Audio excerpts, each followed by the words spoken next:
We don't have time. Do you know that there's COVID? There's Ukraine-Russia war. But Greece has recently paid off all its obligations to the IMF. They live in an island, right? They are not affected by the global economy. Why are they not using Greece as an example? Greece does not tell the story they want to tell. Right.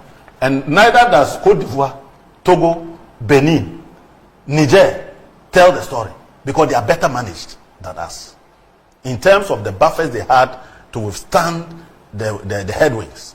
And the data is quite clear that those countries, if you look at those countries and Ghana was a complete disaster.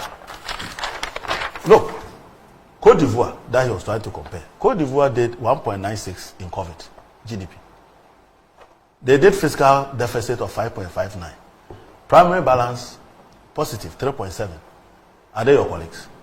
The debt to GDP was 47%. Look at Senegal. Senegal did 1.5% GDP, not 0.4. They did a deficit of 6.3. Primary balance negative 4.34, not your 14%. What about Nigeria? I don't have Nigeria here. Okay. But even Nigeria. No, but even Nigeria. Nigeria's total debt is 31 billion. No, 38 billion as at the end of 2021. In COVID, Nigeria did 31 billion. Billion Ghana dollars. That's the total debt size of Nigeria. Can you compare the percentage to their GDP? It's about 40%. You cannot be comparing your neighbors with you, because this small country, your debt portfolio is about $50-something billion, and the almighty Nigeria is doing 38 billion. It's a scandal.